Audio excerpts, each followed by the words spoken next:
Denise, I'm sure you still remember the Geylang Serai Indian Rojak food poisoning case, right? Yes, of course. Those pictures of rodents are really memorable. Yeah, I mean, even though they are not the source of the poisoning. Yeah. But now a stomper sent us this picture. A maggot was found in a plate of zataipen, at a Hougang coffee shop. Quite revolting, right? No wonder Stomper Night Ops was a problem. I think his camera or her camera is very good, Yeah. and capture the maggot so well. But the unhygienic food aside, the stomper was also angry with the stall holder. In fact, even angry with the stall holder than the maggots. Okay, apparently Night Ops thought the stall holder was very bo-chup. She said, "What you want?"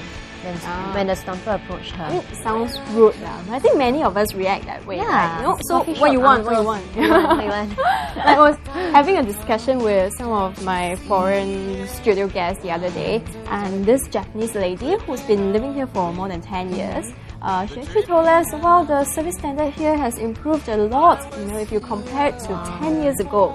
Because like 10 years ago, you can walk into any fast food restaurant and the waiter who's serving you will go like, oh, what you want? But today, in 2009, most of them would ask, how can I help? How can I help? That's quite an amazing feat. But perhaps it hasn't been extended to hawker centres or neighbourhood coffee shops. Yeah, it takes a while. I'm sure in 2019, 10 years later, they will know how to ask, how can I help? But then the coffee shop element will be gone. Oh, so you prefer them to go, what you want, what you want? Yeah, what you want? Faster, order.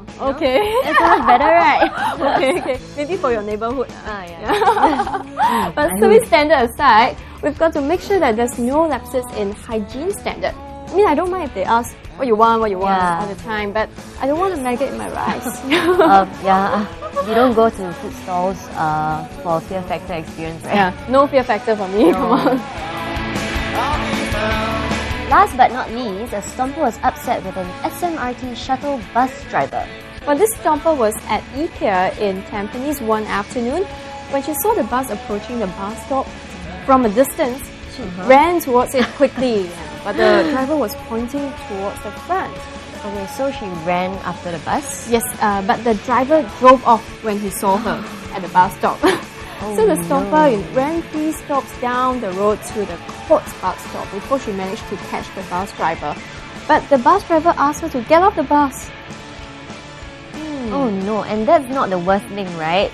The bus driver also said she's poor and couldn't afford a cab, and so she had to run after the free shuttle bus. Well, I think many people will be angry upon hearing this. Yeah. It's very insulting. I mean, it's like you provide a free service, so why complain about it? Why become unhappy about it when people make use of your free service? Okay, but we have to highlight that in this case, the driver was the one who's unhappy, not his company. SMRT has reverted with an apology for the stomper, and they said they counselled the bus driver, asking him to be more tactful when dealing with customers. Well, that's great. I think in a way, SMRT is a pretty good role model in the industry. They are very open to feedback and are always ready to answer to the public. Yeah, and that's part of good customer service.